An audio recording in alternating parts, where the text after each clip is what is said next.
back and ngibuye niyadlala nina ngibuyile yes and ukubuya kwami serious ukubuya kwami because yabo manje account yami ibuyile amavideo amabuyile sengibuyele endlini ngisave manje guys ngisave I'm back buyile uzero inkinga but yes buyile uzero inkinga guys there's so much ukwenzakalile I'm back yes I'm back I'm officially back kuningi examine sikuchaza kuningi engisafuna ukureveala nginganyamalala guys nginganyamalala yezwa ngasuka ekhaya ngawuhlala emakhaya uTikTok ungqabela ukuthi ngibe live uTikTok ungqabela ukuthi hey bo ha kwahamba amavideo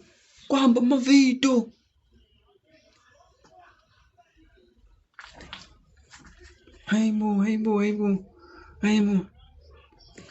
omunye umuntu uyayibuza ukuthi are you still gonna continue with umsebenzi? I'm gonna continue with umsebenzi guys. Angeke ngiyeke umsebenzi, angeke ngiyeke njena. I won't pretend as if lento into esengizosaba ngibaleke kuningi. Inkinga yami ukuthi yabo if ngithi ngiyayeka ngizovela ngishiswe le indaba engizaziyo mina iqiniso livele ngishisa ngafuna lengishisa. There's a lot I want to say and ngibuyile and ubuya kwami ngisave la ngikhona ngisave i-account ibuyile I have full control manje sengibakhiphe out bonke ngikwazile manje ngashintsha ama-password wonke wonke ama-social media platform ami ngacisha ilokuzana location angazi ngadownload i-VPN ukuze ngiprotect i-IP address yami because hayibo I'm back buyele siyaqhubeka nomsebenzi ngiyazi ukuthi I missed out. There's a lot I missed out on uNathi nalomdiza kwakhe kwaNathi Thundizile guys hey bo nina Thundizile uNathi wandiza oshaya phansi qede wangcwatshwa ngiyibukile le funeral mina wazwasinda bo umbhede wakhe guys. There's a lot and yazi into engini understand yodwa we need to follow the money and yabo nje ngibukile ngibuye ngizoqhubeka nomsebenzi senzani we are going to follow the money because imali ayiwaqamba amanga anyone mhlambe yabo ayimali ayiwaqamba amanga ngeke nje angazami nje ukwenza ama-excuses imali ayiwaqamba amanga. Thank you to everyone ongisendela ama-emails. Thank you to everyone ongisendela ama-DM. I promise ngiwafunde wonke ama-DM wonke ngiwafundile. Some of you guys ngireplyile, some of you angikwazanga ukuthi ngireply because bewuningi ukube kwenzeka. But I'm back. I am back and sizoyilandela. Yazi wangireport uNSTC guys. Hayibo wangireport uNSTC. Ngobani ngikhulume ngama-ring. Ngiyayikhumbula indaba yama-ring igenge yami ama-Freemason. Inkinga phela yabona to everyone ongazi inkinga zami ziqale phela angichaze lento le I think ngiyazi nani inkinga zami ziqale ukuthi ngirelease ivideo yaNasty C ngiyamncoma ngaqede ngaveza iqiniso ngama-ring ngaveza iqiniso ngesifungo asenza naye uNkulunkulu wabo ngaveza ukuthi naye phakathi inside nganzela nezithombe nganzela nama-documents every single video nginzela ne-proof yonke engiyithandayo washuba wayibona ivideo wayibona engapheli i-account yami phela uyakwazi ukubona ukuthi ubawade ingena account yakho yabona hayi akapheli and then ngashaya ivideo yesibili sengichaza ngama-founding fathers Jesu ngachaza ngama-founding fathers ngachaza ngesifungo abasenza uNkulunkulu wabo. I think ilapho la khona baqale khona ukunginaka ngathi ngiqeda lapho ngaqede ngashaya enye ivideo futhi manje sengichaza hayibo yabo manje what I want to do angifuni nje umqambela amanga ngifuna ukushaya ivideo whereby ngichaza ngoNkulunkulu wabo ukuthi uqhamukapi, the origin of yena. That will be the final video. Sengibhala sengiphetha when it comes to ama-Freemason, ngoba ngizobe sengimchazele yonke into. Yabo lapha kule video engizoyikhipha ngizochaza ngoNkulunkulu wabo ukuthi uvelaphi and ukuze kanjani why ama-sacrifices, why kwenziwa ukuthi ngizochaza yonke into lapha. Yes, mase move on. Mina nani, we are gonna follow the money. Yes, we are gonna follow the money kule ndaba yanathi. We are gonna follow the money kule ndaba le yamaumele nama-Lamborghini aka-blue. Lamborghini blue. Yabona ke le yamaumela nje imali sokwazi sonke. I feel like everyone lana uzo understand when we start to follow the money kulento le yamaumela. Cause why? Kokwakhe kulula unama-Lamborghini, unomzo omkhulu, kukulandela nje ama-assets akhe nama-trust funds akhe, sitrace imali izisifike la esifuna ukufika khona. Guys, I'm back and kuningi. Yabona nje futhi nalindaba le yakhethe ubhuti omdala uKhethi Matlala. Okay, allegedly he's a criminal. Angithi allegedly he's a criminal, right? But mina ngokwami I think ukuthi lento ayiboshelwe akuyona ilento bekumele ngabe iboshelwe yona. Why?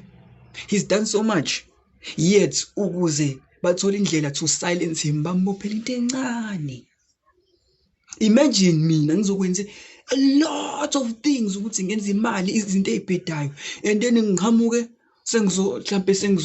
sengizoyiswa ecamp ngenxa yokuthi mhlambe ngishaya usibanibani, yabo, sengizoyiswa ecamp ngenxa yokuthi mhlambe ngenza iGBV. Don't you think lapho ukuthi they are trying to silence me? I mean, come on, bantu abamnyama, come on, we need to use ingqondo. Hey, I'm back and we're gonna follow the money. We are going to follow the money. Lalela, ngeke ningitshene ukuthi okay, ngeke angilikhulume lento. UKhethi akaboshelwanga lento bekumele ngaboshelwe yona.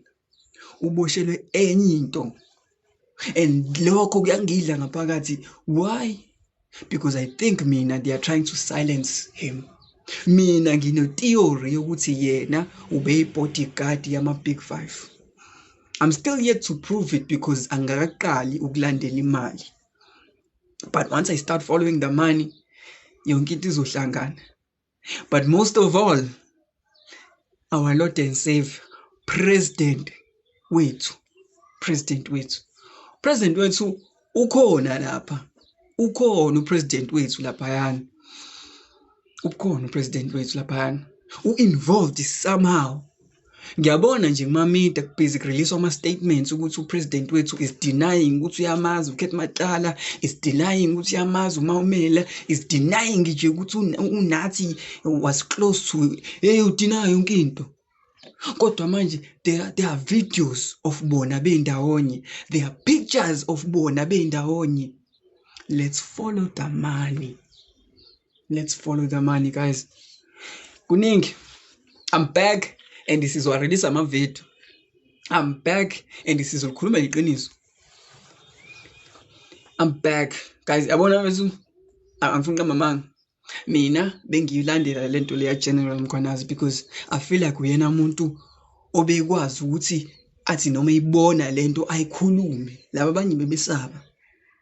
There is a link khona into ebalinka bonke lapha, and I think uNathi knew that, and I think uNathi somehow yena bekuyena umuntu obezoyireveala leyo nto somehow bamthulisa. There's a link, as young stress lento, there's a link lapha between uKhethi Matlala, uMaumele, uNathi, our Lord and Savior, President Ramaphosa, our Lord and Savior, nabanye akakaqedwa. We're not done yet. Angazi yazi mina, all I can do is follow the money. All I can do is follow the money. Guys, I'm back. Ngiyabonga kakhulu for the love, ngiyabonga kakhulu for the support. It means a lot. Kuningi. And if mhlawumbe you have ideas on what I can do for my next video, ungitshela. Kodwa nje kwamanje ngizoqedelela into yami ngathi ngizoqedelela umsebenzi when it comes to ama-Freemasons. I'm gonna release a final video whereby sengichaza yonke into ngabo. Yes. And then after that we are gonna move on. Sesikhuluma ngendaba yama-Big Five. Sekumele sibazi. Sekumele siba-understand. Sekumele silandele imali yabo. There's more to this, guys. There's more. Kuningi okwenzakala eSouth Africa. Kuningi, and inamanga media, and I don't understand why. Like, thank you so much, guys. I'm back. Inamanga media, and I don't understand why. Like, I wish khona umuntu ongakangeni la angitshene ukuthi why does imedia le idlala ku TV iba eqambela amanga kanje. Like, they deliberately lie to us, and I don't know why. Angani noma mhlambe bayitshela isidoma leyo ndlela ukuthi sizovuma yonke into abayishoyo. Please ngiyacela mawukhona kumakho, even oyedwa, it can be anyone, angeni angitshela why does imedia lie to us kanje deliberately in front of aphango abantu basitshena amanga. But ke I'm gonna try ukuveza iqiniso. So much is happening, guys. So much has happened, and I'm back, and we are gonna push iqiniso. We are gonna push izinto until the real truth, iqiniso leli elivela kwi-media. I'm so confused why they lie to us. All I was doing la bengikhona mina was watching the media, was watching izinto zenzeka in front of my eyes, yabo. Why? Because noma kuthiwa ngiphi, noma kuthiwa ngiyenzani, lento le engiyenzayo, it's me, it's who I am. So I'm always gonna wanna do research. I'm always gonna want to follow imali. In order to stop me ukuthi ngenze lento le, you will have to silence me. Because no ngitshela ukuthi nje ngisaphefumula, ngizoqhubeka. Ibu, there's a lot, guys. Kuningi. I'm safe though. Thank you so much. Ngiyabonga for the support. Ngiyabonga kakhulu. I am safe. I am back. Ngiyabonga for the love. Sizokhipha amaqiniso manje. Kakhulu. I need someone ozongena lana asitshene ukuthi why imedia iqamba amanga kanje. As understand this, because everything ebivela eindabeni ebewa amanga. Everything esavele kwi-news amanga. They lie to us in front of Pango abantu. They lie to us, and I don't understand why. Thank you so much for the love. What's in Boko na request time. Thank you so much for the love, guys. It means a lot. I'm safe. I'm back. Ngiright, ngidlile, and yeah, yawona manje siqhubeka nomsebenzi. Siqhubela sigcine khona. Gonna keep releasing videos. I'm gonna keep revealing amaqiniso, because only the truth can set us free. Only the truth can truly set us free. Singabantu abamnyama, si move forward. As a black nation, I understand ukuthi mhlawumbe ngisamncane kanjani. I understand ukuthi ninalokho uthi okay kusamfana omncane, yabo. So asingamlaleli, but ngiyacela if ninginika ithuba, if ningilalela, I truly feel ukuthi you could learn something from lento engishoyo. Yes. For once ngiyacela ukuthi njengomuntu omdala ukuyinika ithuba ulalele umfana omncane akukhulume akutshene izinto, because I'm going to tell you the truth. And now after I reveal the truth, uzodownload the video, uyibuke, and then now uzamuqhathanisa. I guarantee you ukuthi le information uzoyithola kwi video yami, ile information uzoyithola mawenza your own independent research. Yes. So everyone, maningi manje ama fan pages ka zero. Maningi. And thank you so much for that. But this is the original page, Imina lo. So yeah, Imina lo. If ufuna zero, this is it. I'm back. I'm safe. I'm happy. Sizoqhubeka nomsebenzi. Ngiyaphinda futhi, I'm back. I'm safe. Sizoqhubeka nomsebenzi. Because the truth shall set you free. So lalela mntomnyama, right? Lalela mntomnyama. Guys, I'm back. I can't wait ukushaya ivideo yami yokuqala ngibe ngikade ngihambile. Yes. I can't wait fully ukuthi niyibone le video yami yokuqala ngibe ngikade ngihambile. Yo, video yokuqala. Angazi, we. Uthi ngifaka abantu, le platform akuyona yami ngedwa. Yethu sonke uthi ngifaka abantu. If you have something to say, if you feel like lento le ozoyisho, ufuna ukisho phambi kwabantu abaningi and it's something esofunda from yona, send a request. Join us right now. Sisaba kusakhona abantu aba-1400. Send a request. Join us. Ukhulume sizokulalela. If you feel ukuthi lento le uzositshena yona, it's something big. It's something ekumele siyazi. Ngitshene kuma-DM. Ngitshene noma ngena la. Request khona la kupresswa khona request uqede isho kumina la la type khona ukuthi okay ucela ungena uzokufaka. Naye platform is time ukuthi siqhubeke nomsebenzi, is time ukuthi sikhulume amaqiniso. Ngibuyile and amaqiniso kumele aphume. Yes, so send a request uqeda ungitshena ukuthi usu-requestile ngizokufaka. Okay, nangu ubhuti Teflon. Angifaka ubhuti Teflon. Okay, uphi la? Ngiyakubheka bhuti Teflon, ngiyakubheka bhuti omdala, ngiyakubheka khululeka, ngiyakubheka nje kwemanje. Ngiyakubheka. Where are you? Nangu bhuti Teflon. Ngiyakufaka bhuti omdala, ngiyakufaka. Ngibuyile and amaqiniso azophuma. Bhuti omdala ngiyakufaka. And uma ungawazi ngiyacela on i-camera. Yabo, bakubone. Buyile manje, sakhala manje. Bhuti omdala sawubona. Zero mfowami, ngajabula ubuya mfowethu ngakhululeka yazi. Sengikhululeke ngempela. Lalela. Yazi njengoba ubunyamalele, ngike ngathi ukushaya research la ngalezi zinto abantu besifazana abafaka zona eclinic because ngangise clinic ngabona bebatshena ukuthi abafake ama-loop basterilize bebatshena ngenkani. Ngathi uma ngenza i-research ngathola ukuthi lama-loop laba bafakwa bona nemjovo njengoba benqanyulwa namapayipi lawa nama-fallopian tube abafake engozini. That's why iningi labantu besifazane wena Zero ubona umuntu kwi-relationship ethi usephelelwa ama-feelings, omunye ubone sethanda amadoda kakhulu. It is not because into enzeke ngamasibomu, into enzeke ngenhloso vele. Qagela-ke ukuthi uma ngiqhubeka ngi-check ukuthi obani abapropose le idea le yama-loop kuvela ba kuvela i-foundation kaJohn D. Rockefeller nama-scientists awu-2 uSheldon Segal no Hesia Creighton. Ibona abapropose lento le eyama-loop le efakwa abantu besifazane right now. Engikushoyo ukuthi abangakuvumi because emakliniki sebeyiphusha kakhulu manje and lento iyinkinga because idida ama-hormone abo. Ngiyabonga ngokungikhumbuza Zinhle.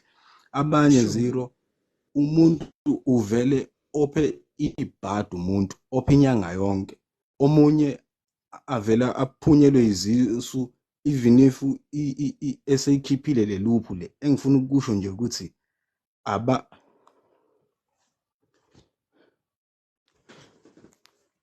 Hayi khuphuka bhuti omdala silalele, siyawuveza amaqiniso ya manje. Siyawuveza kusolalela nje yazi kuningi. Khuphuka khululeka. Yabo Zero, engifuna ukusho ukuthi abangayivumeli lezi zinto lezi. Okunye futhi ama-digital ID uma efika ngiyacela Zero uyenze ivideo bethu udige deep ngaleyanto leya because sizogaxela kakhulu uma sekuza kwama-digital ID. Buningi ubungozi esazobhekana nazo nasemakliniki bethu. Ngiyaqoquzela kule abantu besifazane abangagaxeli because ibona abayi-target kakhulu right now, basengozini kakhulu and iningi ababoni Zero, ababoni batargethiwe bethu abantu besifazane. Yabo emakliniki iseyibhedlela ilamaphilisi lawa abaphuziswa wona kuthiwa awokupreventa nokwenzani nani. Lamaphilisi asazobagaxelisa bethu. But if uthola isikhathi ngiyacela nawe uqhubeke uwenze research because mina asekhona ama-research engiwenzile ngawaposta ama-video awu-2 achaza ngalento le. Khona nenye-ke asebezoyiphusha manje ukuthi yenziwe abantu besilisa. Ngiyacabanga kuzohamba khambe egcine isiyimpoqo bephushe inantuzi sterilize lokuthi umuntu wesilisa ahambe yonqamula umthambo lo o-transporter isperm uma ukuthi useney'ngane ey'ningi kakhulu. Zonke lezo zinto lezo zizoreducer i-production okusifaka enkingeni because imeni emyethu thina njengabantu ukuthi si-reproduce and ngalesikhathi lesebesimisa ekuthenini reproduce thina bazolokhu bezosixisha le zinto zabo lezi besibhayizisa. And enye into mfethu Zero, amantombazana awayeke lento le efaka ama-frontal nama makeup. Lezi zinto yabo, especially ama makeup, lezi zinto zina Imaphi uMdala ngiyaxolisa ukukhipha. There's a lot we have to say. There's a lot. Yabona-ke le ye-digital ID. Ngikhiphile. I mean, giving a few minutes, but let's deep. Hey, as we're back. Hello, Sabona PTK. Mary, I know now you have a lot to say. What is your truth? Speak your truth. I don't. I wanted to join because I wanted to ask him to like speak in English if he could, because I know there are a lot of viewers here who can hear what he's saying but not understand him fully. Waban, like myself, naming him Zulu, like I could hear what he was saying but I couldn't understand fully. I wanted to grasp what he was saying, like 100%. I get you, ne? I get what you're trying to say. Basically, we're revealing the truth. Digital IDs. Style lapho ukuthi it's yo. Khona nale esiyenziwe eChina whereby ukwazi ukukhokha, you can pay using your palm. Just scan your palm isandla sakho and then usuyakhokha. Okay. Khona Elon Musk inkinga. The first human ukuthi afakwe ichip. Khona le chip abayakhile ukuthi bazovula isikali sakho bafake la connect nengqondo yakho yazo. Leyo nto izokwenza ukuthi it's like ba creator i-computer but in your brain. Kuningi. Just do the research. Hambe ku search bar ubheke Elon Musk the first chip implant. Uzobona. Kuningi. Hayibo. There's a lot happening, not just in South Africa but even beyond. America, they're trying to get rid of black history. Lokho kusho ukuthi uTrump usayine iform document elithi yena uzocontrola into efundwa kuma library, kuma museum, and therefore uzocontrola the narrative, yes, ye black history. May decide ukushintsha yena history yabantu abamnyama base-America uzoyishintsha because une-right. There's a lot. Hayibula abantu lava. Yazi unyaka usuyaphela. And it's like bona sebekhuphuka more. Cupcake, guys. Ngena, send a request. Ungene. Yabo mase uyisend i-request. Tshena mina la ukuthi usu-requestile ngizokufaka. Ukhulume elakhe iqiniso sizokulalela. It's time for iqiniso ukuthi liphume. This platform was created ukuthi kukhulunywe amaqiniso. Hayi lento le ekhulunywa kwi-media, hayi lento uzoyifica ku-TV. The real truth. Send a request and then ungitshene ukuthi usufakile ngizokufaka. Ungitshene usu-requestile ngizokufaka. I'm just looking manje kuma-comment, waiting for someone angitshene ukuthi use-requestile bese ngiyamfaka. Yes, Mo0, are you okay? Donald Trump and Cupcake are the bosses. Suyisendile, okay, ngifaka. Nangu omunye yasho ukuthi useyifakile request. Ngiyamfaka manje. That's the only way because maningi lama request. Ngifuna ukuthi mina urequest qeda ungitshela usuyifakile. Yabo. Bese ngiyakufaka ke mina. There's a lot sokwenzekile. Ngicela sikhuluma amaqiniso manje. It's time for amaqiniso. Asiyeke indaba yokudlala. Azizodlala lana.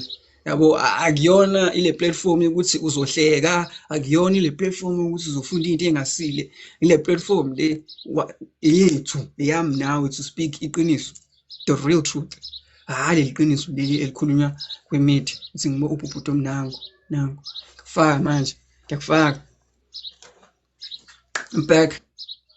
Indaba yana bhuti omdala. Sanibona niyaphila bafowethu. Siyaphila bhuti omdala, ngibonge nje kuba khona kwakho. Mfowethu, as long as ubuyile uphilile sibonga impilo kuwe mfowethu, isibusiso kuthina. Uyazi angizukuba mude kakhulu mntakababa.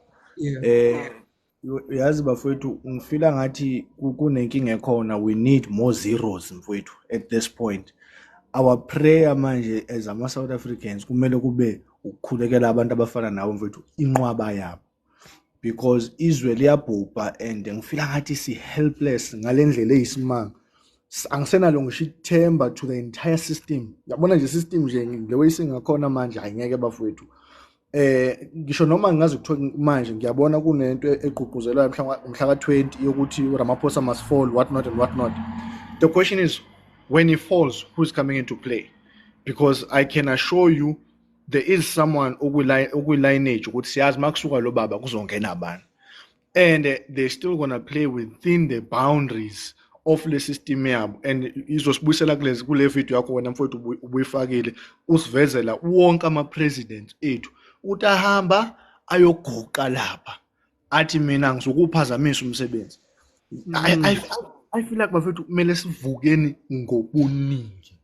Ngiyaphoqa manje, the system is killing us, ibulala iy'ngane zethu, sinabantwana manje siyafa siyaphela, and if sizohlala sigoqe izandla, I promise you. And uzubone, you asked a question about media, why is media lying so much? Look at ilokhunjani lapha, the in Nepal, the Gen Z akazi nje yavezwa lapha, yet we pride ourselves ukuthi UN kambe yini lento, forgive my French, nani siya involve kuzinto ezenza, but asivezwe izinto ezingukuthi sizovusa umuntu omnyama, asivezwa ke lapha manje. There's i-Gen Z Madagascar manje, but no one is saying anything on the mainstream media. And uzubona ukuthi yini engake fihlwa, because these people mele ba-account. If you notice, and I've never been this proud nge-youth yase Nepal, because bathi mabeqeda ukwenza leya nto ukushisa kwenzani, they were the youth, bebaklini iy'trata zabo, bebuyisa bependa, beyimisele beqoqa. It shows ukuthi labantu laba bavukile. Ngiyawakhalela ama-South Africans bafowethu, ngathi singavuka. Ngiyabonga, ngiyehla mfowethu, ngiyabonga. Ngibonga mina bhuti omdala, ngibonga ithuba nje. Yabo manje siyawakhuluma amaqiniso manje. This platform was created to only speak iqiniso. Iqiniso is time to speak the truth, guys. Lalela sithi Ramaphosa must fall. Nayike la icala khona before ngifaka omunye. Nayike la icala khona, and ngicela sonke sicabange lento, sonke soba 1500 njengoba kuvuka i-movement ethi uRamaphosa must go. Yes, kuzovuka i-trend. I swear to whoever God is out there, to the universe, noma kuthiwa ukholwa kwi, I swear kuzovuka i-trend. Yabo nje wathi uRamaphosa must go. Yes, kwi-media kuzovuka khona i-trend ezovuka uNkulunkulu simakade ezokwenza ukuthi i-youth ikhohlwe.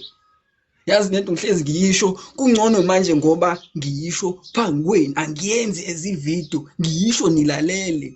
Njengoba sonke si-united sithi uRamaphosa sikhathele yena akaphumi, khona i-trend ezovuka ku-social media, izovuka ku-TikTok, izovuka ku-Facebook, ivuke Instagram, ishise pe, sikhohlwe nya ngalento le esifuna ukuyenza. Abantu abazokhumbula, abantu abalandela mina, nabantu abanengqondo ezisebenzayo, abazokwazi ukuthi ngisho noma sekuvuka i-trend bakhumbule ukuthi hayibo, our Lord and Savior uCupcake akuyena umuntu right, kumele aphume. I swear yazi uthi angikhali, I swear khona i-trend ezovuka. Angazi noma ngifuna, angazi ngizothini, angazi khona i-trend ezovuka. Angazi manje i-trend yethu yiphi? Amagumbe, right? Amagumbe, funa amagumbe noma isiyaphela leyo, angazi. But njengoba nje le movement le yokuthi uRamaphosa kumele aphume, njengoba manje sesifuna thina ukupledge, mhlambe siyo protester, sizopush forward qede kube khona i-trend evukayo. Yakhumbula sithi si-youth sizoyo march. Yakhumbula i-youth ithi nje izomarcha siyokwenza ushintsho, siyo-impacta i-South Africa. Kwavele kwathiwani, kwathiwa uTravis Scott uze e-South Africa. Kwaphela nya basikala ngamagumbi, babona ukuthi no, hayi ngeke asikhohlwa, babona ukuthi no, asikhohlwa. Kwavele kwathiwa no, yazini uTravis Scott uze e-South Africa e-FNB Stadium. Sakhohlwa nya si-youth. Yabo manje mangase ubheke TikTok, the most trending topic is uTravis Scott nokuthi kade esi-South Africa. Sesikhohlwe nyawo ukuthi youth march. Ngikhathele because aniyiboni lento, aniyiboni. Ngicela ukufaka omunye. ngicela ukufaka omunye ngitshene ukuthi urequestile la ngizobe sengiyakufaka ngicela ukufaka omunye ngoba nina niboni lento angithi sibhizi sithi uRamaphosa must go khona itrend ezovuka nkosi yami noma kuvele kufika uKanye West la eSouth Africa noma mangafika uKanye West kufika uDrake khona abazoyenza khona itrend ezovuka ezosingasikhohlwa ngicela ungitshene ukuthi usurequestile ngikufake ngiyacela need another one sikhuluma amaqiniso manje come on ngitshene ukuthi urequestile ngikufake ngibhizi ngiyaqalaza ama comment awukho ngisho yedwa ngitshela urequestile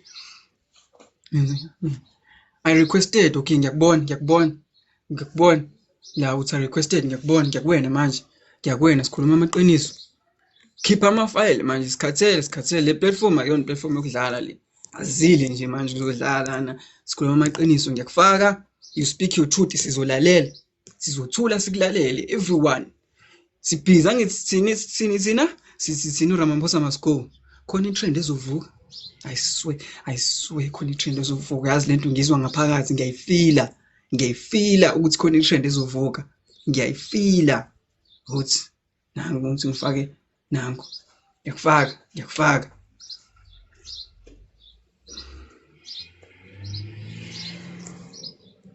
ngiyafaka hey kube angifuni ukusho angifuni nje ungasho hayishubile ngifuna ama-secrets ngizowathola kuma-video ngathi okay ngathi Kebera. hayi Zero njani baba? ngiyaphila welcome Hey mntanami ngiyabonga mawuphila ngibonga kakhulu. Ya uRamaphosa must fall iqiniso lelo. Uyabona manje njengoba kuvele lento kaMkhwanazi. iANC ayisekho. Masishoni nje ngoba amaqiniso abekwe obala. Asihlaleni siyazi leyo nto leyo. Already uRamaphosa makehle nami ngisho kanjalo and ngiyacela kuni youth yethu ake nime nathi ake niphakameni please once again please ngicela baba youth mayiphakame yazi thina saphakama salwa ngo-76 balwa abaphambi kwethu salandela 84 silwa nani ngicela nilwe phakamani and nathi sizosiza singabazali ngeke siyekele uRamaphosa makehle nekhabhinethi yakhe yonke konke kungakhethwa bonke nje kungakhethwa lapha asifuni umuntu iSouth Africa mayiqale phansi ngiyabonga. Thank you so much. Siyabonga kakhulu uRamaphosa must fall. That's the movement njengamanje. Mina into engiyisabayo ukuthi as much as isikhuluma khona itrend ezovuka. Ezokwenza ukuthi abantu bakhohlwe abantu. Ngitshene ukuthi urequestile ngikufake. Sikhuluma amaqiniso manje. Ngitshene ngibhizi ngifunda ama comments anyone I requested okay nangu uBhuti omdala ngiyambona. Ngiyakufaka ngikubonile ngiyakufaka. Ngiyakufaka ukuyiphi nangu ngikubona ngiyakufaka manje sikhuluma amaqiniso speak your truth sizokulalela sonke sawubona futhi umntana Hallos ninjani siyaphila sibonga khona wakho thank you so much bye ushizimane lokhulumayo mntaka baba ngizwe futhi kuthiwa the truth shall set you free kodwa naye futhi uGeneral Mthatha Mkhwanazi akakhulumi konke akakhulumi konke akakhulumanga konke ngoba uthe uyasaba ukuthi izwe lizogujwa yindaba uGeneral Mthatha Mkhwanazi mfethu akufihle okunye kufihlelana okunye why afihle mfethu why bethi angalikhulumi lonke iqiniso mfethu yindaba kukhona lo mbuzo kade bembuza wona ukuthi imaphi nama top 5 enza ama drug dealers eSouth Africa azange mfethu abe specific lapha azange zabe specific mfethu uGeneral Mthatha Mkhwanazi mfethu wasayena mfethu nami nginyisola ukuthi indaba afihle okunye akugona okunye akuveza uGeneral Mthatha Mkhwanazi bafethu is only showing us iqiniso only 80% 70% harabat nomunye 30% harabat nomunye 20% why engatsheli lokho iqiniso why futhi yabona kunale video ekade ngiyisesha namfethu engangitshelwe umunye la khona la kwi TikTok edila about nguRobert Sobukwe yabo ukuthi uRobert Sobukwe bomuntu ngiyaxolisa Bhuti omdala ukukhipha kodwa nje ngeke but angivumi nje General Mkhwanazi hayi ngeke kuyena umuntu ngempela osilwelayo kuyena umuntu ngempela osewise abantu abaningi ngeke ngikwazi nje ukuthi kule platform le si drag down igama lomuntu osesebenze kangaka ikhipha amaqiniso hayi ngeke but umdala ngicela ukufaka omunye ngiyaxolisa cela nje ukufaka omunye ngikwazi ukuthi si drag phansi igama lomuntu osefa hayibo ngeke ha esekhipha pocket matlala wakhipha uMawumela hayibo ngiyadlala nina ngeke simtrack phansi I refuse uba umunye requestile okay na ngiyakufaka ngena speak your truth sizokulalela le platform yamaqiniso manje sikhuluma amaqiniso azile nje ukuzodlala la uzile uzodlala wena nje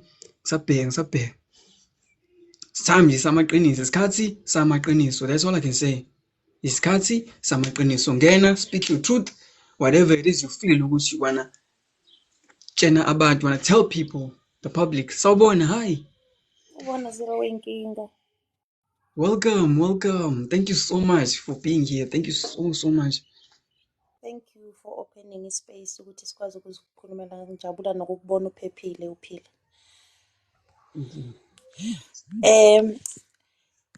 Into enzeka njengamanje uMkhwanazi wendlala ishide elimhlophe wayekele ithutha zahamba ngeenyawo ezinodaka sathola ama footprints thina. Ushizi lo qeda kudlula sikhohlweni nokuthi kuyaba khona la kulo live lo. uMkhwanazi I 100% feel nothing akayifihlayo. Una anything and everything efayeleni lakhe ukuliveza.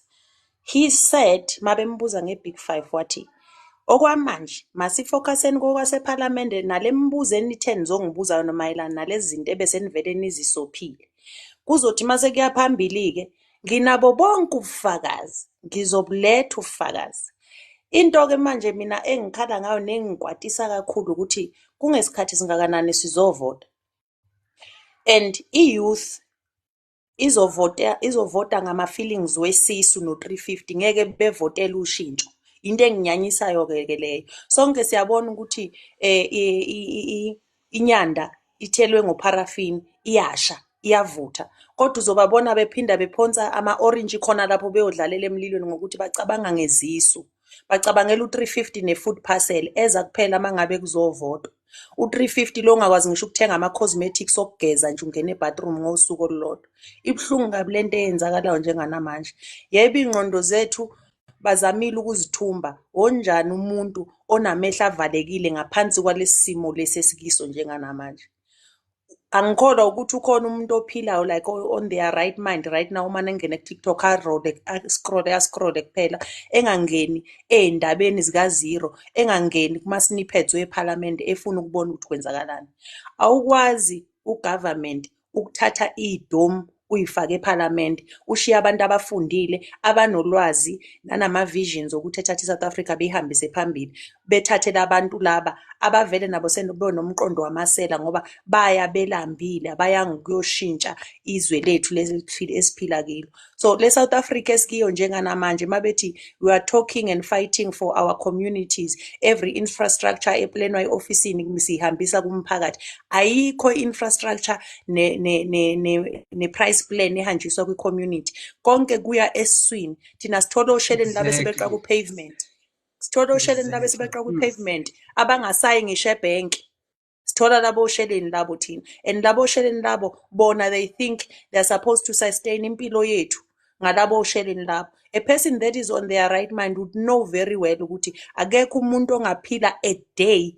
ngo350 and akekho umuntu ongasurvive iviki elilodwa elibekelwe ukuvota ngefood parcel ka5 kg weshibobo mezimili nokala ka10 we1 liter namasopa awu4 iaromat netswayi akekho umuntu ongaphila ngaleyo nto but iyouth isithatha yona isifake ngaphansi kwezicathulo kunye nabo laba ekuthiwa baphethelele izwe leli bavota ngesisu bacabanga ngesisu bacabanga ngo36 ngo370 350 angazi nokuthi malini bacabanga ngefood parcel bacabanga ngamabhasi amahala werally beyodla iKFC bebuye sebehlanza sebephuza amathakila cheap lapha what happens after then thina esinendaba esinengane eziye ezikoleni we have to deal with the fact ukuthi they went there for nothing. There was nothing to represent from their side. They were there to add numbers kuma-stats walabo ukuthi nibabonile abantu ukuthi bebengakanani. Benzani labo bantu ofisini for umphakathi mase kudlule konke lokho. Thengwa amavote. Khohlwa Thank you so izalukazi. Kuyimanje xoshwa ama-foreigner, clean iJozi, clean iSouth Africa yonke. A very same person will come here and say, leave those people who are buying things from them, they are cheaper from them. But before befike labantu laba, were we not going to ama-supermarkets wethu siyothenga ukudla sithenga khona impahla? Were we not living the way siphila ngakhona besides ukuthi umnotho awusa Ngiyaxolisa siswami for ukuthi ngi-cut off. I'm trying to give wonke umuntu a chance to speak. Ngiyabonga kakhulu. Ngiyacela ukuthi ubrother Enigma ubaba ngizothi ubaba omkhulu is someone I look up to kakhulu. Ngiyacela futhi aphinda request ngiyambheka lana. I know ukuthi naye there's so much afuna ukusho. I know ukuthi there's so much we can learn from yena. Ngiyacela ukuthi aphinda abuye siphinde sikwazi futhi ukuthi sibe naye. Yazi, if you really think about it, kuningi okufihliwe, kuningi ekusamele sikuthole. And yazi for those abahlala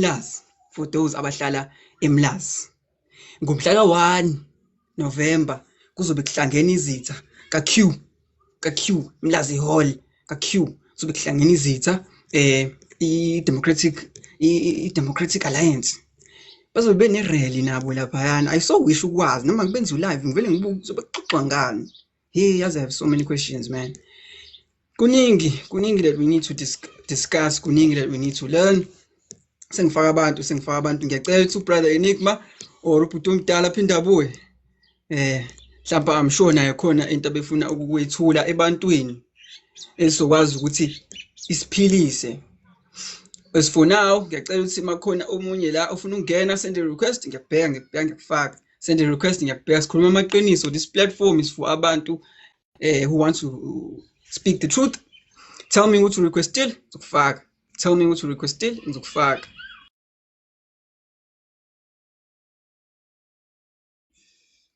Tell me what to request still ngizokufaka.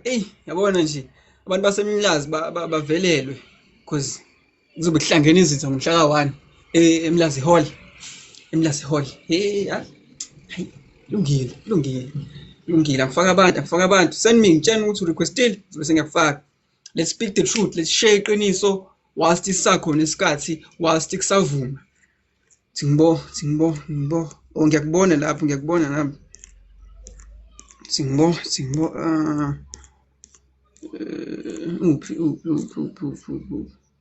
Ngiyafaka manje. Nangu. Ngifake nangu ubhuti omdala kade requestile. I'm hoping ukuthi uzosifundisa something new. I'm hoping ukuthi amazwi akhe azosiphilisa. There's a lot we have to learn. So uyangena la, you speak your truth, sizokulalela, we listen and we don't judge, sizolalela iqiniso. That's all we want is iqiniso, because iqiniso kumele liphume manje. We're done ukulalela amanga. Let's go. Bhuti omdala sawubona. Ninjani? Siyaphila bhuti omdala, sibonga ukuba khona kwakho. Angibonge. Ungixolele ngise-town mfethu. Kodwa ngibonge ngikulalele nje ngiphansi phezulu. Angibonge ukuthi ubuyile bafu. Ngiqale kubeke ngoba ngiyazi uzongi-cut off a very so angibe mqapha. Yabona right now kunento uyangizwa Zeb? Uyangizwa? Yebo bhuti omdala sikuzwa kahle, solalela nje. Ngithi angibonga ukuthi umuntu onjengawe ubuyile yabo kwi-platform. Kodwa njengamanje asibeke nje ukuthi this week uqala inyanga uhambile lo president lo wala ekhaya wayolanda u11.5 billion euros ngale lento zako e-Europe ngenxa yesimo sokuthi njengamanje kune vote of no confidence efaka emotion MK Party lapha kwi-legislature yabo. What I'm trying to say about that ukuthi anything that fights the system will fight back yabo. Njengalento aduyifanisa ukuthi ngenkathi kukhona into ukuthi ifuneke kuyiwe emgaqweni kwamane kwaqhamuka i-concert enkulu lapho-ke abantu abasha balentuza kwafika enye into. So mina into engiyiprophosayo chief ile yokuthi baningi abazongena la, baningi abazokhuluma iy'nkinga ayikho iningi. Ayikho in fact into e-right in this country right now at this present moment. Kunalokho, what's happening is that more and more of black abalana bayaphushwa out. Mina ngithi let's act to it. Mina I propose and I tell all abantu ukuthi lele ntoza le freedom esifunayo ngeke siyithole diplomatically, yabona, noma ngathiwa siyovota nayo system will always izoyiprotect i-system ivalele, yabona lento eyenzeke eMadagascar na yonke leyo nto. I'm not saying we must go to that extreme, but let's first show our anger ngokuthi siye emgaqweni. I mean, I even say myself, I don't mind ngoba asikwazi ukuthi sithi sizomane siqhamuke mhlawumbe sekushiswa kuvalwa yonke leyo nto without seeing imaseli yethu sabantu abasha ukuthi ihambe yaphi. Let's do a legal march and see the numbers from there. And then when we do that legal march, we give the government a time frame yokuthi Ramaphosa uyahamba. Let's put it like that. Within 7 days, we want him to resign. Yes, uMkhwanazi, mina ngothami uMkhwanazi, by the way. Yes, uMkhwanazi useyikhiphile izinto zokuthi esikhombisa ukuthi this country is controlled by the mafias. Yabona? If ungakuboni lokho right now, ulokhu umblame ngoba akakwazi phela ukukhipha yonke information because it's intelligence. Akakwazi ukukhuluma ngabantu aba-investigateayo. You're not getting the point. The point is, current situation, we are 10 years from now, the black people, ukuthi ufundile, ade ngimasha amajaji nje, just, I think on Tuesday, la eThekwini, emasha amajaji, emashela ukuthi akasakwazi ukuphila, abantu abanjengamajaji, kuye kwamasha amalentuza odokotela, bethi imisebenzi abayitholi. So wena ubani oyitshela ukuthi uzofunda, ufunde, ube right. Yabona, right now upetrol wethu is too high ngamasibom. Yonke into yethu i-high ngamasibom. Hayi ukuthi mhlawumbe it's because of the global amasibom onke leyo nto. We are being oppressed ngamasibom ukuthi sicindezeleke just because the European and the Western countries are looting our resources. Ingakho kuzothiwa no, asingalentuzi, let us not nationalize i-coal. Whereby if we nationalize the coal, izoba cheap kabu gas, izoba cheap kabu oil. We have oil underground in South Africa. Nginothi silokhu siu-importa siyakwazi ukukhiqiza thina. Yonke lento yenziwa ngamasibom. E-America, there's more than 600 companies, American companies. Elite ala South Africa, but thina zokhulunywa ngokuthi we have like 35 companies ase America. What yini leyo exchange? Yini esingangile America? Yini esingangile Europe? So mina into engiyishoyo ukuthi this system is created to operate like this and it will keep on protecting itself up until thina sabantu abasha siyeke ukuthanda utshwala, siyeke ukucabanga ngo-Trevor Scott, sikhumbule ukuthi egcineni kosuku right now we only have right now imanje ukuthi kufanele sishintshe le system or else we will be in shit. I'm sorry about my French. We will be in shit, yabo, because the system iqaliwe yaqala ngo-2017 ukuthi ibe kanje. Njobe isiqaliwe ngeke ibuyelele yona emuva. Kunalokho we have to force it ukuthi ibuyele emuva because more and more izolokhu is-oppressa, ilokhu isicindezela, and into ebuhlungu ile yokuthi if bakuthiwa uyabuka njengamanje i-youth yamanje sithambile, sizozala abantu abathambe even more than us. So i-system izolokhu ikanjena up until nini. So bakusakhona abantu abanesibindi abazoyokulokhu be-TikTok bekhuluma kuma-social media, asihambe somgaqweni siyokhombisa i-anger yethu. And masikhombisa siyi-KZN, wonke umuntu in South Africa uzolandela i-KZN. Yonke into iqala e-KZN bakuqhamuka i-revolution. So I propose on people from KZN eThekwini asihambe so-register i-march, basi-registela leyo march and have a peaceful march, and then we have numbers, physical numbers. Hayi ukuthi lokho esikhuluma ko-WhatsApp, asibe nama-physical numbers. Uthi uyabuka mhlawumbe uWest Street from Amakethe to Field Street ukugcwele kuthe du of young people with one voice. I'm telling you, leyo nto-ke iyona ezokwenza i-system iqala ufuna ukushape, and basithatha i-platforms I'm sorry for removing you Bhuti omdala. We have to continue. Baningi abantu abafuna ukukhuluma but ngiyayizwa lento oyishoyo. Ngiyayizwa kakhulu and I highly think ukuthi mhlawumbe ingasebenza. Because the thing is, sizohlangana sithi we want to make ushintsho, sizohlangana sithi we want to do something, but then again kuzovele kuvuka i-trend nje na it always happens. Inkinga nina kuzovuka i-trend something that will loot the minds of youth and make them forget inkinga, loot the minds of abantu abanjengami and make them forget inkinga that's actually happening in South Africa. It always happens and iyona into engiphatha kabuhlungu leyo, the fact ukuthi once we start waking up as the black people, or once we start waking up as the nation yase South Africa, it always happens ukuthi kali trendy and then we forget. So ngiyacela everyone who's here, ngiyacela ngigijime niye kwi-account ya brother Enigma, yabab Enigma, nimtshentse ngiyamcela la ku live wami, whether nimflada ama-comments akhe or whether ngiyam-DM angazi, makuthi khona abamlandelayo ngiyacela forward lelo khuzane le live to brother Enigma, akabuye khona naye into mhlawumbe esingayifunda kuyena, khona into that he wanted to share kwawukuthi akabange sathola ithuba. Ngiyacela abantu makuthi khona umlandelayo forwardela yena umkhulu uEnigma, phela umkhulu mina mdala, umkhulu uEnigma akayeze la fladana ama-comments, hambani nye kuyena niqede nibuye nisho ukuthi sesibuya kuyena manje, mtsheneni ngeke akabuye no naye phela uyi-public figure, naye uwumuntu abantu abamlalelayo. Ngiyacela please go flood the comments of Enigma. For those abamaziyo, flood the comments akhe, flood ama-DMs akhe, tell him to come back. Siyamdinga. Thank you so much for my gift.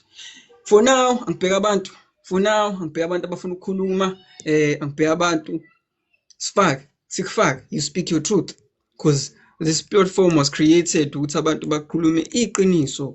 This platform was created to help spread the real truth. Lento lesifica on social media, because they lie to us. Yonke ebuhlungu nayo ukuthi they lie to us. They always lie to us. Yona into engixakayo. So ngiyacela for the time being, whilst ezongena lo ngizomfaka ezokhuluma elakhe iqiniso, ngiyacela for us to flood nangu umuntu omdala, nangu ngiyacela ukuthi nimfake, ngiyacela.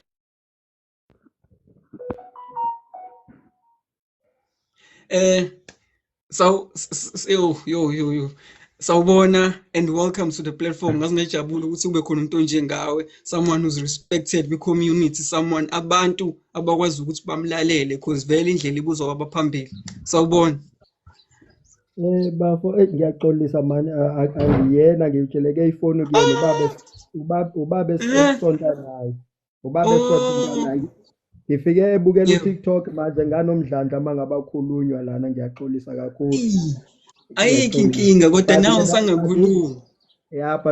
Bafo mina ngiyaxolisa kakhulu nakubantu bebe expecting, ngiyaxolisa kakhulu bekubafethu nganiphoqa. Kodwa ke okwambe kulana ke into edale ukuthi ngilento ngicela ungena ngitshele ke ifoni yakhe. Mina bafo mina since singakhuluma ngendaba emasikhuluma noba ngani nje evula abantu umqondo.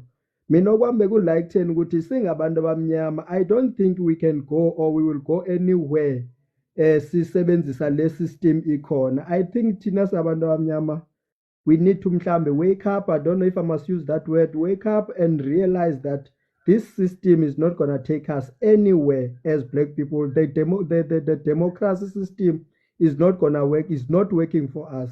We'll always being slave on our own country. So if we can try to find a way to mobilize ourselves, even if maybe we start by joining one party, the party that will have an idea of ukukhulula umuntu omnyama, yabo. So si join on a party to change the system. After we have gained it, lo party ingaqhubeki iphathe, yabo, but ishintshe ukuthi umuntu makabuyele ebutheni bomuntu omnyama, because leni system noba ngaphatha uANC, noba ngaphatha uEFF, noba ngaphatha abantu, at least maybe EFF, but noba ngaphatha abantu, noba ngaphatha, I don't know, I'm not talking for EFF, but noba ngaphatha iphezulu longoba kuyile democracy, we are not going anywhere as black people. We are not going anywhere. We are just running in circles, circling. We are not going. Ayinasabelo sethu, yabo. So we need to stand up as black people. Stand up, find something ukuthi nomhlaba lo ngoba umhlaba ukuthi ungaphathwa noma siphathisa amakhosi sibuyela nje kwisystem yabantu abamnyama.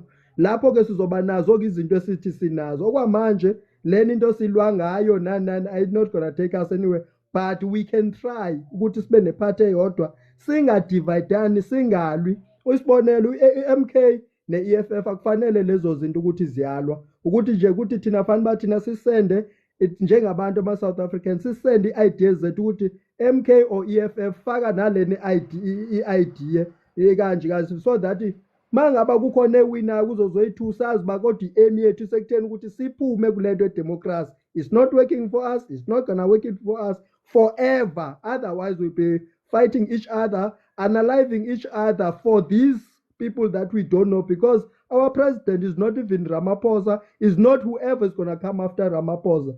Thank you so much.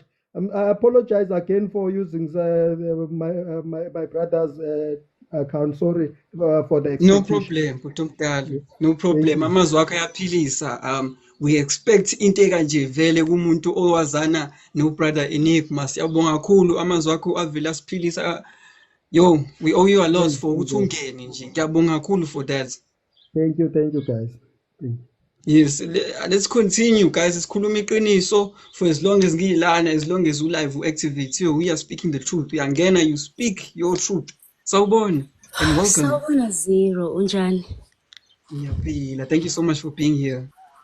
Ngiyaphila ngicela ungayivuli bandle camera ngenxa yola ngihleli khona. Okay, no solalela kule. Okay, yeah, le trend le okhuluma ngayo ikhona. Yes. Ikhona. Abantu basabambelele kwi-ANC ngenxa ukuthi bebeyazi vele ukuthi bekuyona ilokhu njani ebekuyade kuyona ibihamba phambili abafuna ukushintsha. Abantu abazi ke ukuthi sesiyazi ukuthi kukhona isifo abaphezulu kwaso kwimanje esizoqhamuka ngo-2026. Yabo esinjenge COVID-19. Kuyikona ukuthi besesivelile kahle yabo abantu abanakile. Siqhamuke njengani njenge-AI ekuyiyona egcwele la kuma social media, right? Abantu baloke bethi sizoba ama robots kanjani because kuthiwa so besilo yonke into yethu izobe information ngathi like izobe iphila kuthina phakathi, right?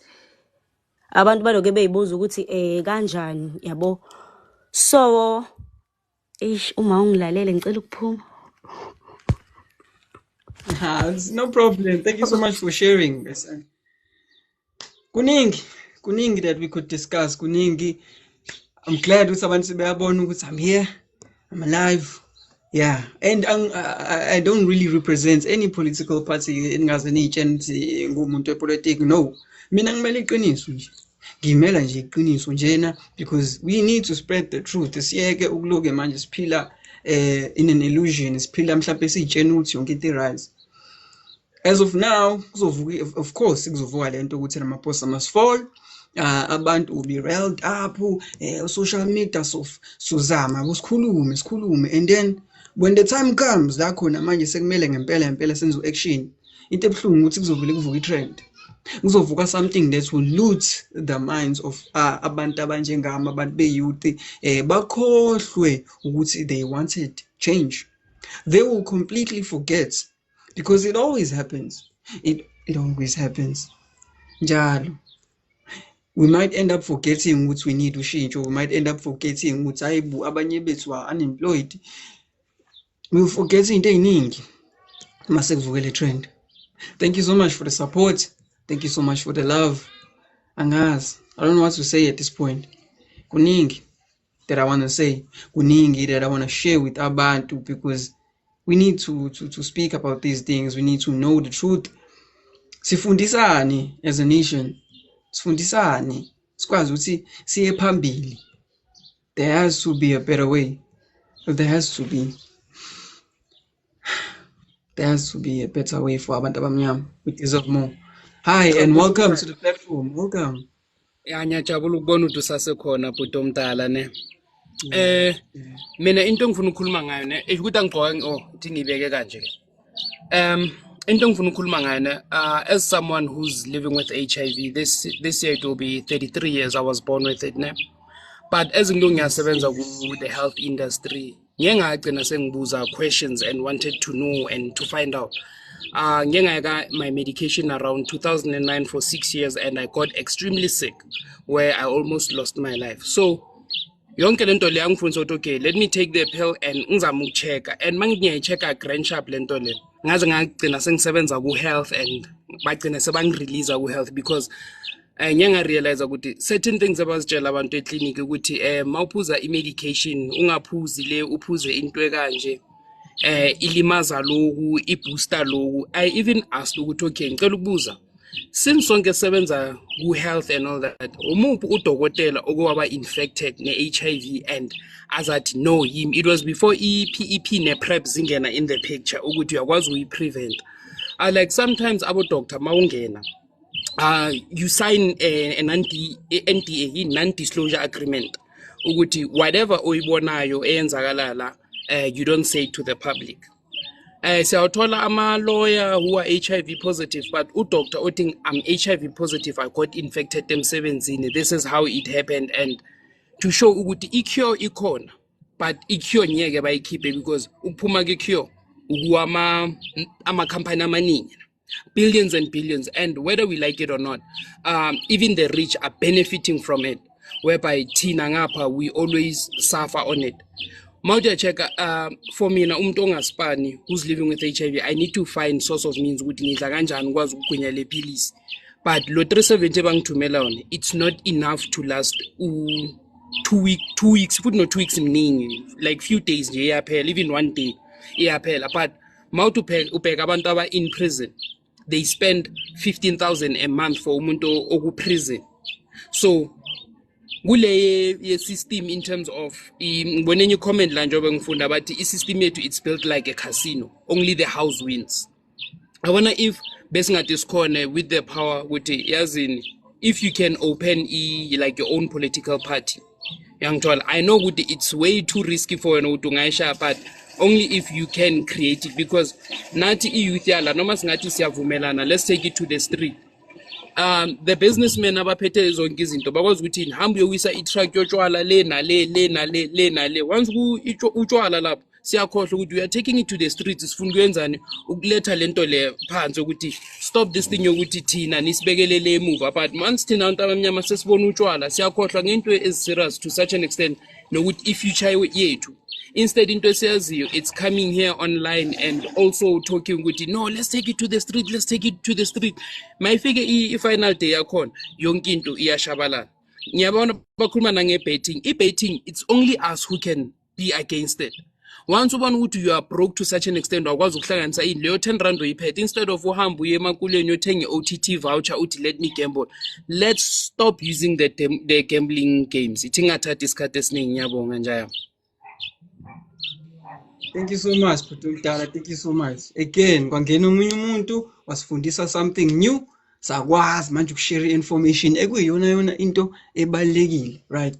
As much as we use social media ukuthi sibuka ama video hleke, sometimes we have to learn. Sometimes kumele kube ukuthi uphela usuku ufunde something. Ufunde something, guys. We can't continue living like this. We cannot continue being like this. It's not right, man. It's not right. It's not right. Something has to change. Something has to change. And hopefully when that change comes, angeke sibe busy nama trend. Angeke bas blind using their own system to make sure that we do not wake up as abantu abamnyama or as a nation. Because njengamanje abantu abangilandelayo sekudiversifyiwe sesibaningi, because baningi abantu abakhala ngento eyodwa ukuthi we need something ezoletha ushintsho. Right now ngomhla ka-1 abantu abahlala eMlazi, I think eMlazi ka-Q, yeah, something ngizwile so kuzobe kuhlangene i-Democratic Alliance. Not to say ngiyayisupport, not to say ukuthi angiyisupport, but nje hopefully nabo kulokho bazokwenza bazofika nesolution yabo. Mina vele ngisupport lutho, but angazi laba abasupportayo bahlala emlazi ngizwile hamba niyojoyina nisitshele ukuthi ngikhulume ngani lapha yabo, nisifundise. We wanna learn. But yeah, there's a lot. Ngifuna ukufaka a few more people sifunde, and then mase ngiyavala ke manje ngiyavala. Ngicela ukufunda kuma comments enu. Isho ma requesting ngizokufaka manje. First text nje ngizoyibona umuntu ethi requesting ngizomfaka. Come on. Anyone? FIFA World Cup singenile. Ibhlungu le FIFA World Cup because come on guys, group C. Group C in Argentina, Spain, France, South Africa. Bekumele basho bebengafuni. Come on. Umbabe. Hayibo.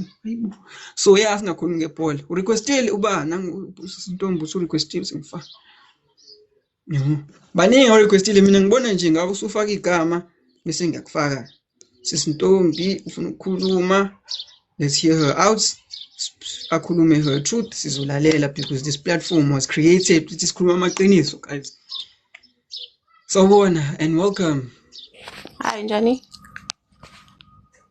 Siyaphila, ngiyabonga kakhulu for ukuthi ube nathi. Thank you so much. Ngiyaphila nami Zero. It's good to have you back. Thank you for that. So yeah, teach us, educate us, speak your truth. We're listening. I mean, I really don't have much to say, but you know, it's like the power lies within the hands of the youth of South Africa. Having Travis Scott in South Africa was to like hide something enkulu, yabo. And then number two, all those people that they bring to the country, it's abantu like who are demonic themselves. Everybody knows Uguti Travis Scott udume. People know Uguti when they go to that concert, someone has to lose a life. Yet our very same youth is being so we are lapaya meqede bazojabula bebagcobisa amavimbela. What is that? Yeah, but another thing, it's drugs. Our government is not doing anything about that. Yes, Zero. I've been to 2 African countries, by the way. Mozambique and Lesotho. South Africa is the worst country in Amapara. And the law Amapara la abantwana babanya mama. Yabo. Going to Lesotho and Mozambique, you'll never find Amapara emgwaqeni.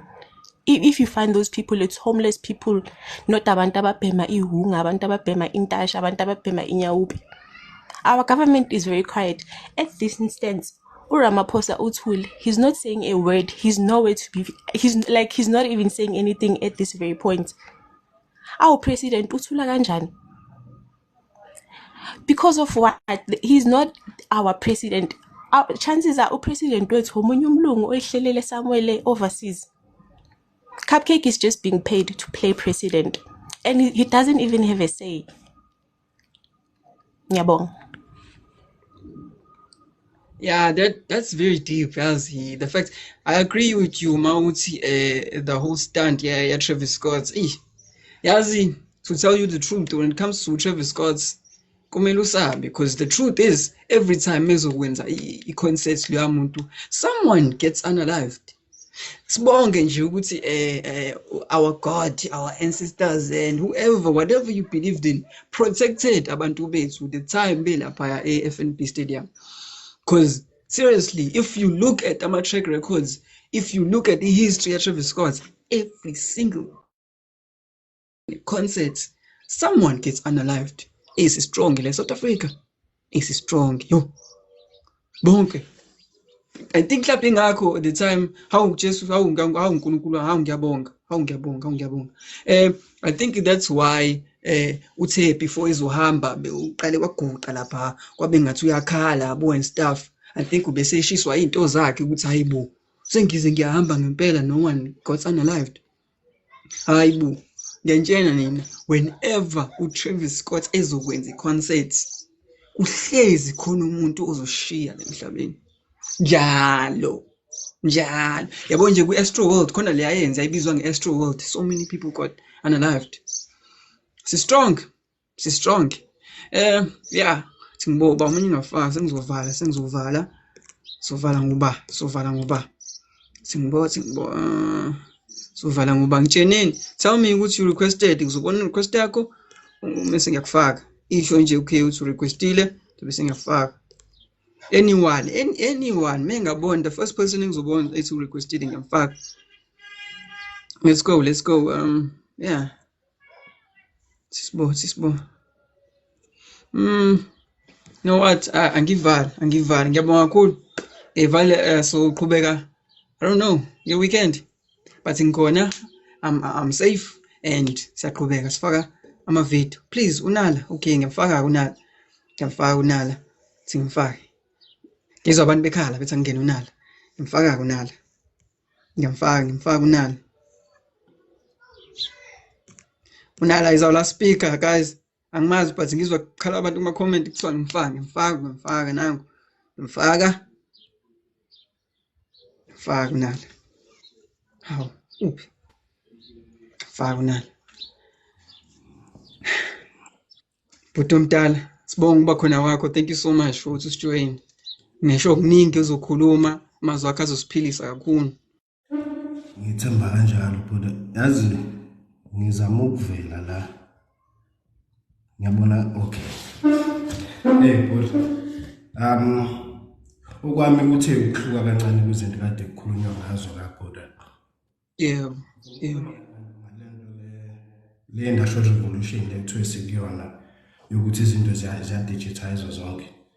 Given ukuthi vele sisasuka le emuva, sisa catch up with that and already futhi umhlaba usumova towards izinto zokuthi ziyadigitize. Now eqaleni kwakho kakhulu sesibonile umuntu owamafesi wakhuluma ngayo ukuthi ama-ID sekuyinto khona la kuma-plan eSouth Africa ukuthi kumele kube process yayo. Konke lokhu kuhle njengoba ngokwelami isayidi ngomuntu owezinto ze-IT, so it makes sense ngoba yenza impilo ibe lula. But uma siyibhekisisa kahle le nto le overbearing rich yabantu abaphethe umhlaba wonke leyo kufuna ukusicontrola singabantu, uyayibona ukuthi ngampela uma kuthiwa sizoyivuma siwumphakathi wedwa umuntu omnyama onjani, clearly asazi ukuphuma kwisystem uma singayibheka izinto ezifana nalezi. Ngithuka izolo uma ngibuka kunekhampani to uRepo le yase-America, and into engenze ngeke ngayibheka ukhona ivideo wayikhipha ukhuluma nge-Bitcoin kuyona. So le company njengoba wazi kwi-same space ngale token lento Yeah, uPhuti omdala. Ngibona i-article ekhulunywa kuthiwa ibhenki lokuqala sebepartnership nalo la e-Africa u-Absa. And le nto iyathusa ngoba obvious vele thina iningi lethu singabantu abamnyama asikho kule level le ukuthi mhlambe zingahlupha kakhulu lezi zinto ngoba uqala ukutokenize kwezinto ama-asset, utokenize mhlambe kwe-deed yomuzi wakho nani kuya kuyonke kule space esi-digital sayo le nto. And ubungozi bayo since thina sisemuva kakhulu kuzo lezi zinto zizoforcwa kubantu njengoba kwaforcwa izinto uma ukhumbula kahle ngalonyaka lo. And khona into eyenza ukukhonjwe ngesibhamu kodwa ungakhonjiwe ngaso. Uma kuthiwa uzokwazi ukuqhubeka usebenze yenza ukuthi uqinisile njenge-COVID, akukhumbula nge-COVID.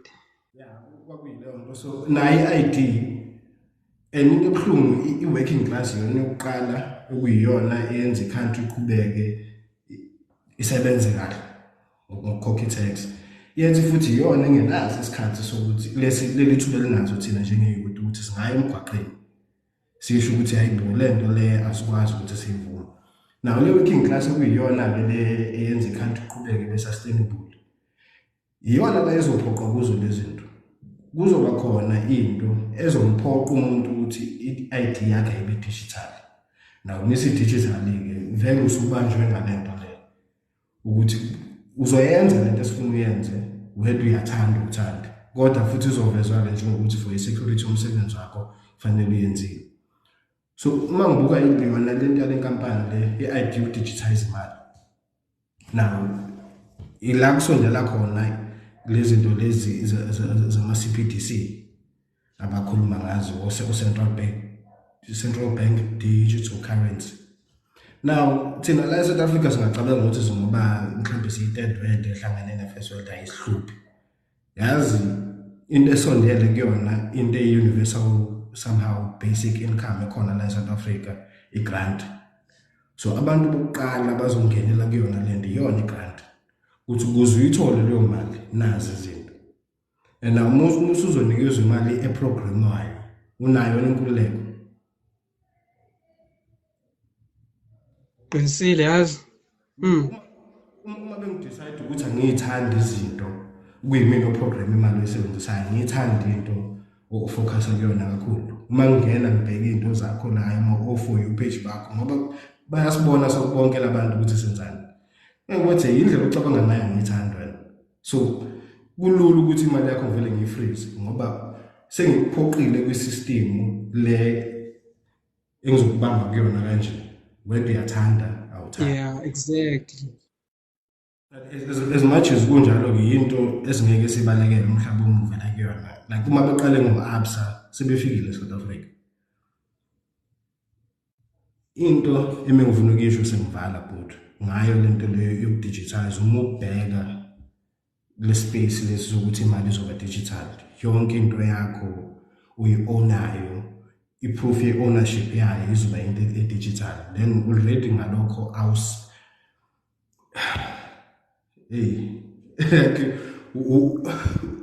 finally ukuthi u-own into yokudlala into ehlekisayo onayo ngoba uyi-own umuntu somewhere wonke umnotho wakho. Exactly. Now ngokuvala kwami kuyo ke lento leyo yokudigitize kwezinto somehow into esingeke sicabangele ukuthi siyayidinga but i-constitution e-digital sizoyidinga and into global le alikho izwe linayo emhlabeni even bona labantu abayi-introduce lezi zinto lezi but i-constitution e-digital asinayo ezosiprotecta kwizinto ezenzeka lapha kulesa space es-digital. So far it's no man's land kokwenzeka noma yini. Uma ukuthi umuzi wakho uthokeniziwe somewhere lapha ivile yangapheli lapha and for some reason uzotshela ukuthi ikhona inkinga nje uphuca into zakho.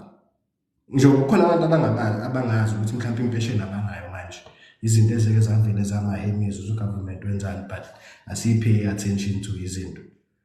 So somehow finally sijampe from i-second industrial revolution siye kwi-fourth and kumele silela amalungelo ethu ngoba vele azosiphoqa once ya-digital ID yakho nakhona lapha iyadingakala but i-constitution ezovikela wena amalungelo akho. Nena umbuzo indlela engiyibuka ngayo mna unless semgwaqeni but then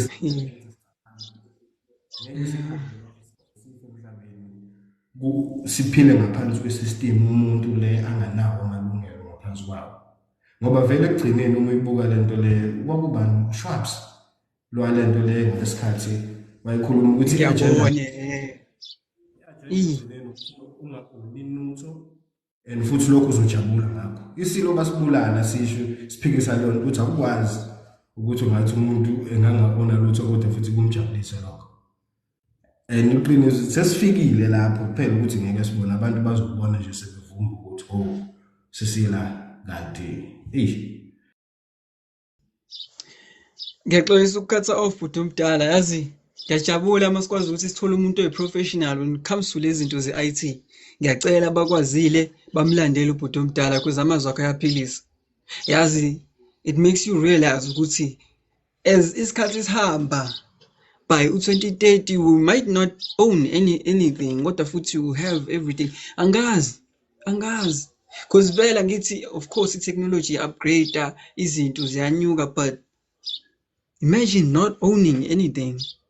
Yes, kuningi guys, kuningi that's going on.